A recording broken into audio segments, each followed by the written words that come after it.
Often romanticized as the, quote, long Edwardian summer, Britain at the beginning of the 20th century was indeed a land of peace and prosperity, if not strawberries and champagne. Britain led the world in industry, science, education, medicine, trade, and finance. Well, damn, just everything. Its empire was vaster than any in history, its navy invincible. The Great and Terrible War with Napoleon's France was tucked away in dusty history books, and few worried that its like would ever come again. Okay. It was a time where progress was capitalized. People were wealthier, they ate better and lived longer. Trade, travel, and communication steadily expanded, a process that would be called much later globalization. Science advanced briskly, revealing nature's secrets and churning out technological marvels, each more wonderful than the last, from the train to the telegraph to the airplane. I don't know why I struggled so much on those words. Let's see. Where was I? The latest of these arrived only 4 years before George Scott was born, and in 1912, when George was 6, his father gathered the family in a field to witness the miracle of man flying through the air in a machine. The pilot waved the caulkers below. "Now I've seen it," George's grandmother muttered, "but I still don't believe it. And the future, how could it be anything but grand?" In 1902, the great American economist John Bates Clark imagined himself in 2002, looking back on the last 100 years. He pronounced himself profoundly satisfied. "There is certainly enough in our present condition to make our gladness overflow, and to hope that the spirit of laughter and song may abide with us through the years that are coming," Clark wrote. The 20th century had been a triumph. In Clark's imagining. Technology had flourished, conflict between labor and capital had vanished, and prosperity had grown until the slums were, quote, transformed into abodes of happiness and health. Only trade had crossed borders, never armies, and in the whole long century not a shot had been fired in anger. I don't know if I believe that, but okay. Of course, this was only to be expected, Clark wrote, even though some silly people in earlier generations had actually believed war could happen in the modern world, as if nations bound together by such economic ties as now unite the countries of the world would ever disrupt the great industrial organism and begin fighting. Well, at the time, Clark's vision seemed as reasonable as it was hopeful, and it was widely shared by eminent persons. We can now look forward with something like confidence to the time when war between civilized nations will be as antiquated as the duel, wrote the esteemed British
historian Richard Overy.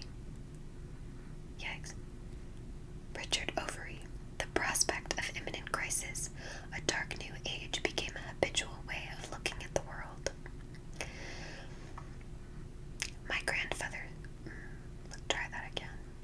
My grandfather's fortunes followed Britain's. His father's business declined, prosperity seeped away, and the bathtub pull cord ceased to summon the downstairs maid. Ah, full circle. In 1922, at the age of 15, George was an apprentice to a plumber. A few years later, bowing to the prevailing sense that Britain's decline was unstoppable, he decided to immigrate.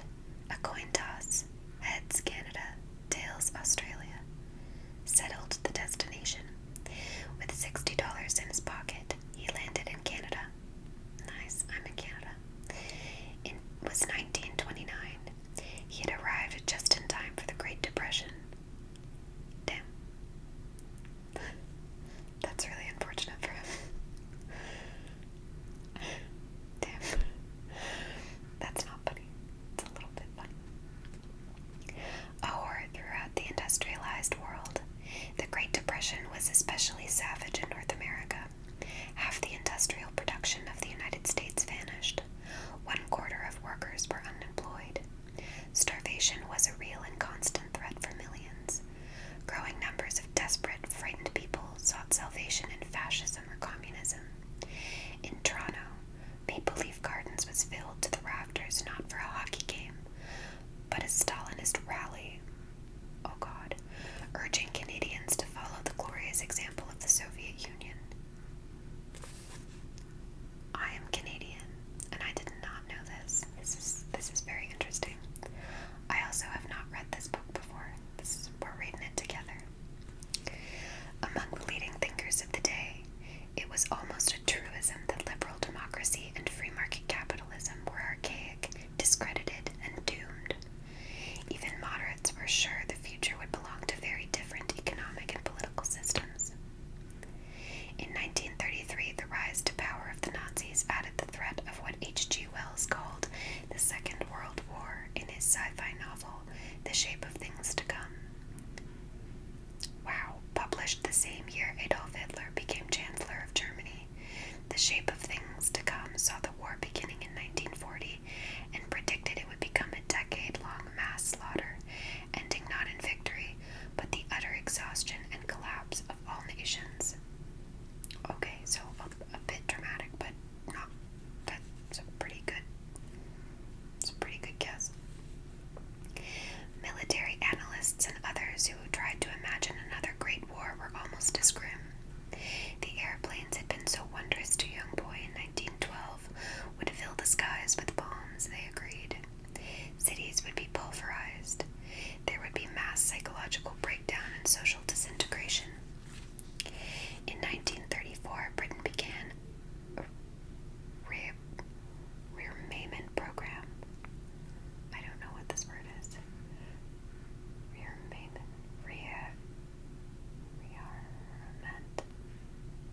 I'm gonna have to look that up.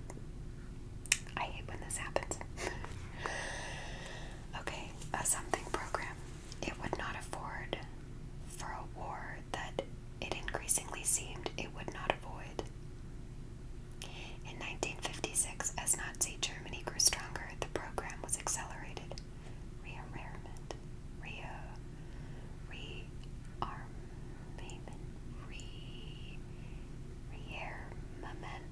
Damn, I do not know what this word is. What is going on out there? It's my roommates, sorry. Okay. A flicker of hope came from the United States, where economic indicators jolted upward, like a flat line on a heart rate monitor suddenly jumping. It didn't last. Damn. In 1937, the American economy plunged again. It seemed like nothing could pull the world out of its death spiral. It is a fact so familiar that we seldom remember how very strange it is, observed the British historian G.N. Clark. The commonest phrases we hear used about civilization at the present time all relate to the possibility,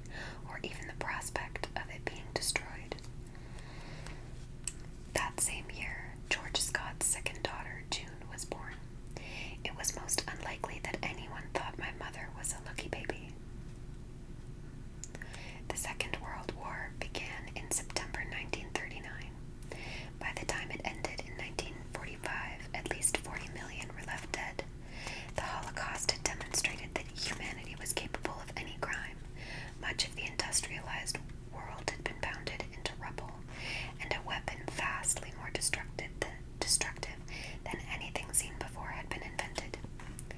In our recent history, war has been following war in ascending order of intensity, wrote the influential British historian Arnold Toynbee in 1950.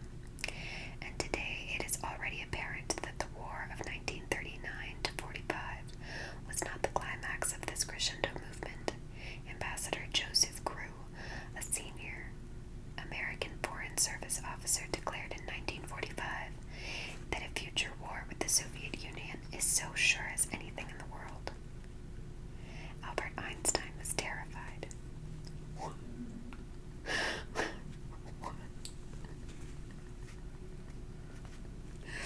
That's such a funny line.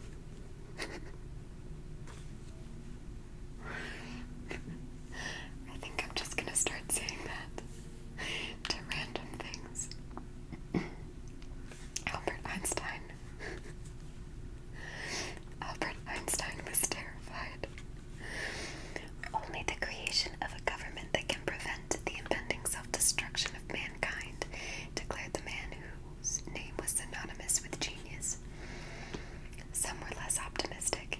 The end of everything we call life is close at hand and cannot be evaded, moaned H.G. Wells. I was laughing, now I have a tickle in my throat. Happily for humanity, Wells, Einstein, and the many other luminaries who made dire predictions in an era W.H. Auden dubbed the Age of Anxiety were all wrong. The end of life was not at hand.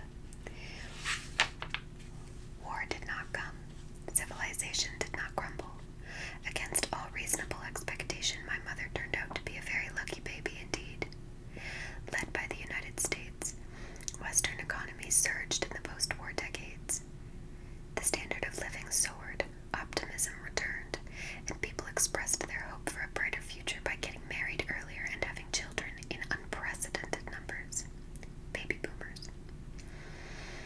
The result was a combination boom, economic and baby, that put children born during the Depression at the leading edge of a wealth and population wave. That's the ultimate demographic sweet spot. Coming of age in the 1950s, they entered a dream job market. To be hired at a university in the early 1960s, a professor once recalled to me, you had to sign your name 3 times and spell it right twice. Something of an exaggeration, to be sure, but the point is very real. Despite the constant threat of nuclear war and lesser problems that came and went, children born in the depths of the Great Depression, one of the darkest periods in the last 5 centuries, lived their adult lives amid peace and steadily growing prosperity. There has never been a more fortunate generation. Who predicted that? Nobody. The NFL just told me something about the Texans. Oh, they just selected Stroud as their quarterback. As they should. Okay. Right, nobody predicted that. Which is entirely understandable. Even someone who could have foreseen that there would not be a third world war, which would have been a triumph of, oh God,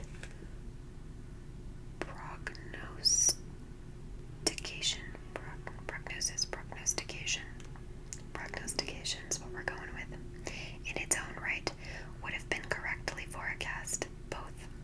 had to correctly forecast both the baby boom and the marvelous performance of post-war economics. And how would they have done that? The baby boom was caused by a post-war surge in fertility rates that sharply reversed a downward trend that had been in place for more than half a century. Demographers.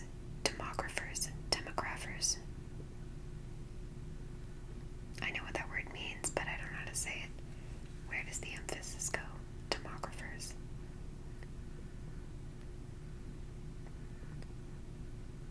I think it's demographers. Demographers didn't see it coming. No one did. Similarly,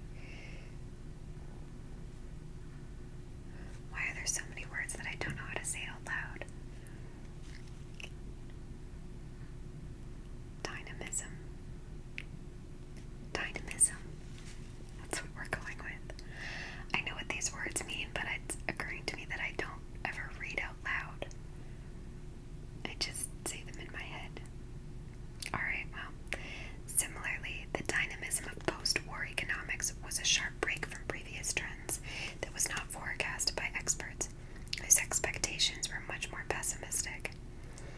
Many leading economists even worried that the demobilization would be followed by mass unemployment and stagnation. One surprise after another. That's how the years unfolded after 1945.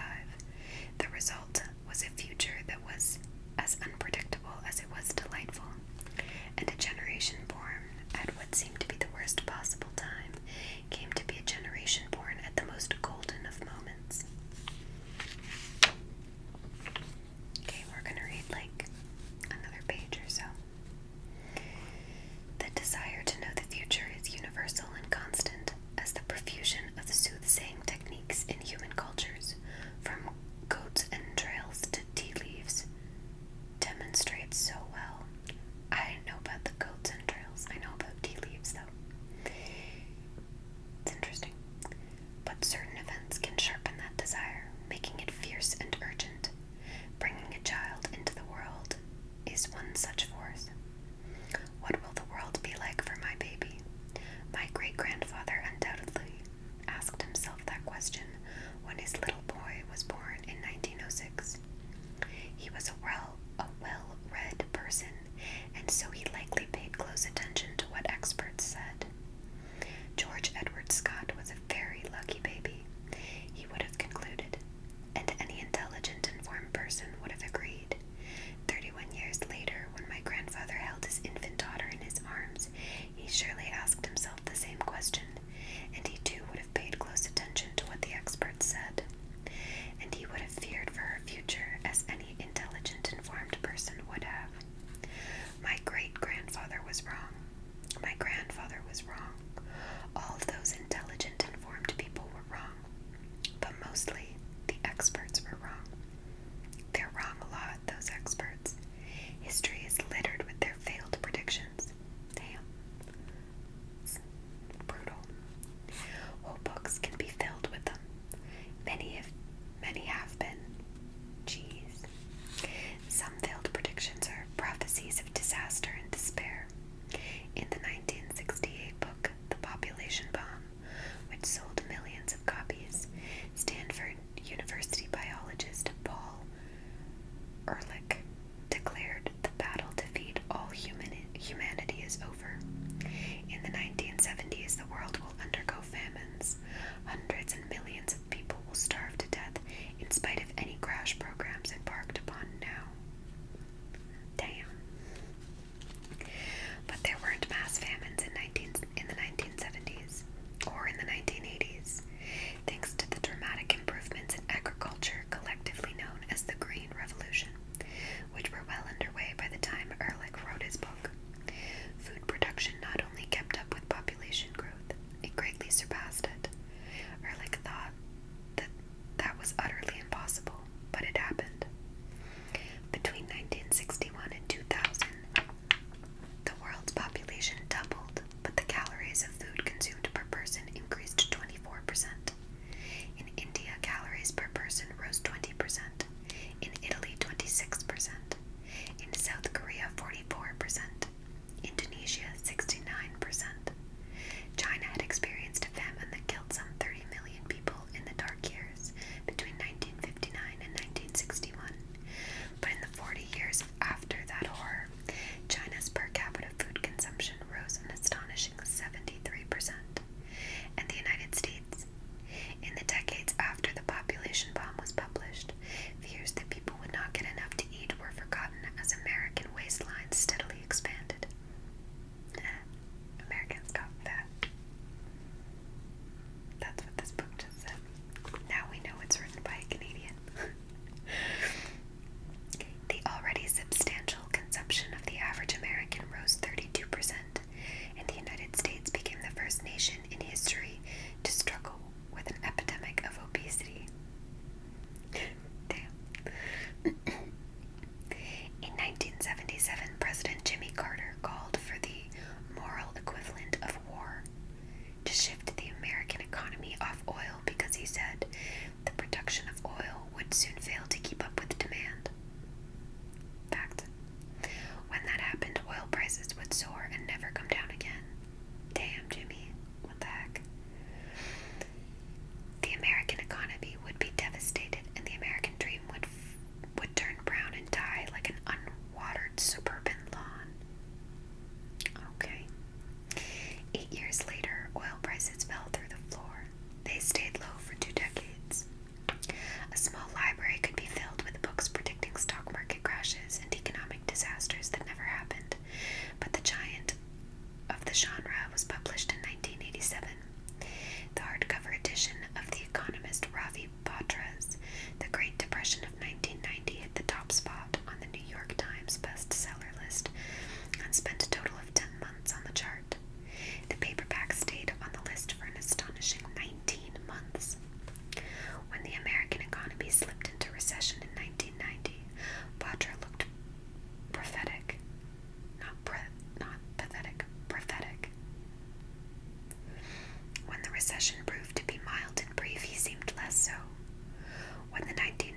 almost nothing